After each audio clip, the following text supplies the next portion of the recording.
សួស្តីបងឥឡូវមកជាមួយនឹងការហាត់ប្រាណទៀតហើយនិយាយឡើងនៅចុងនេះគឺហាត់ប្រាណបងខ្ញុំតែនេះគឺលេងច្រើនគ្នាហើយក៏យើងលេង style ខុសៗគ្នាច្រើនដែរតែបងឃើញអញ្ចឹងណានិយាយម្នាក់ឲ្យចាញ់គ្នាហ្មងលើកជើង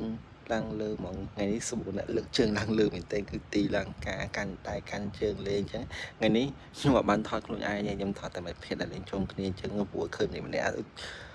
យំទៅដឹងកម្លាំងមកពីណាម្នាក់យើងលេងហើយលេងទៀតលេងហើយលេងទៀតដូចអត់ចេះហត់សោះហ្មងហើយឥឡូវខ្ញុំបានលេងហត់តែតបមកទៅទៀតគឺខ្ញុំអង្គុយមើលគេម្ដងខ្ញុំទៅនឹងបែកញើសជោគហ្នឹងណាហើយនៅចិត្ត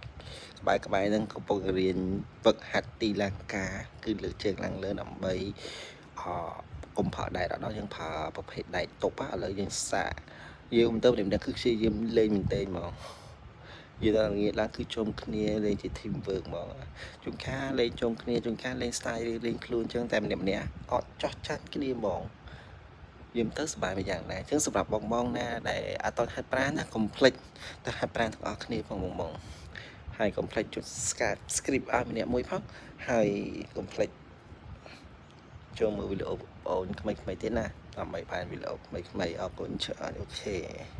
បាយបាយជួបគ្នាក្នុងវីដេអូថ្មីតទៀត